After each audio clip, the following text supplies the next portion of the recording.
What's up mga chong? Panibagong video na naman. Ang lulutuin natin for today's video is sinigang na buto-buto with gabi. So ayun na nga, umpisa na natin. Yung nilagay ko palang tubig yan guys, yung pinaghugasan ng bigas. Pero optional lang yun mga chong, pampatagdag lapot din kasi yun. Naglagay na pala ako dyan ng sibuyas, kamatis at ang ating buto-buto. Nagantay lang pala ako dyan ng mga 15 minutes mga chong. Minekos-mekos ko na yan mga insan. Tapos tinakpan ko na. Makalipas ang 15 minutes, isunod natin tong gabi. Tapos another 15 minutes na naman to para total of 30 minutes para malambot na yung karne. Pero sa totoo lang 42-45 minutes ko nga ito pinakulan eh. Kaya yung naging resulta halos sumiwalay na yung karne sa buto eh. Once na malambot na yung gabi, pwede natin itong durugin. Ayun, isa sa magpapasarap ng sabaw natin mga chong at magpapalapot ng ating sabaw. Optional lang naman to mga chong. Ako kasi masabaw talaga ako eh. Lalo na't gantong maulan, sarap pumigop ng sabaw. Malambot na rin pala yung karne natin dito mga chong. Kaya pwede na natin isunod yung iba nating sangkap pagtapos natin durugin yung mga gabi natin. Medyo matrabaho lang talaga to guys. Kasi kailangan natin isa-isayin talaga to hanggang madurog talaga lahat. Pero pwede rin naman kayo magtira. Masarap din sa kanin yun.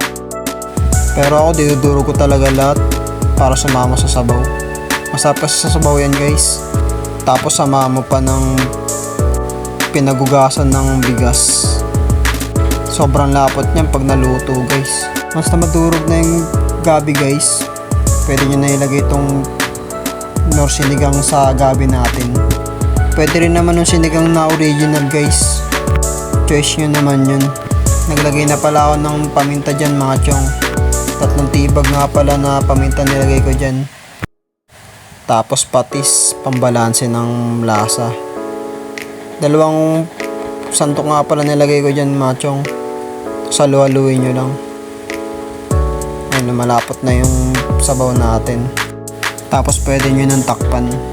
Pakuluan nyo lang at least mga 3 minutes mga chong. Makalipas ng 3 minutes mga chong, pwede nyo na ilagay itong siling green. 3 piraso nga pala nilagay ko dyan mga chong. Tapos pakuluan nyo lang at least 3 minutes na ulit para mag-extract yung lasa nya. Ayan, makalipas ng 3 minutes, nilagay ko na yung okra tsaka sitaw dyan mga chong. Maganda rin maglagay ng maraming gulay mga chong para masustansya yung mga kinakain din natin. Saluhaluin nyo lang mga chong. And then hinaan ng apoy. Pagtapos ko haluin, pinakuluan ko lang yan mga around 5 minutes lang mga chong. Basta lumambot lang yung sitaw tsaka okra, pwede na yan. Ay makalipas na ilang minuto, kumukulo na. Haluin nyo lang ulit mga chong. Tapos pwede natin nilagay yung kangkong leaves natin.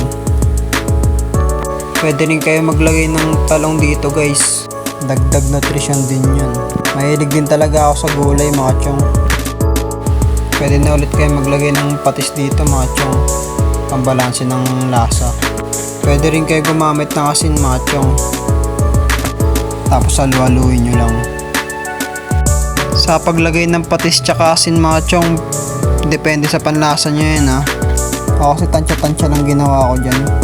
Tapos pinakuluan ko lang yan at least 3 minutes para hindi masyado ma-overcook yung kangkong natin mga chong. Ay makalipas ng ilang minuto guys, luto na yung ating sinigang na buto-buto. Tapos tikman muna natin para may final decision kung may i-adjust pa ba tayo sa lasa o wala na. Sarap na ito mga chong, lalo lang gantong maulan, paparami na naman yung kain natin na ito. Kung nagustuhan nyo pala yung mga gantong content mga chong, subscribe ka na sa channel ko. Maraming salamat!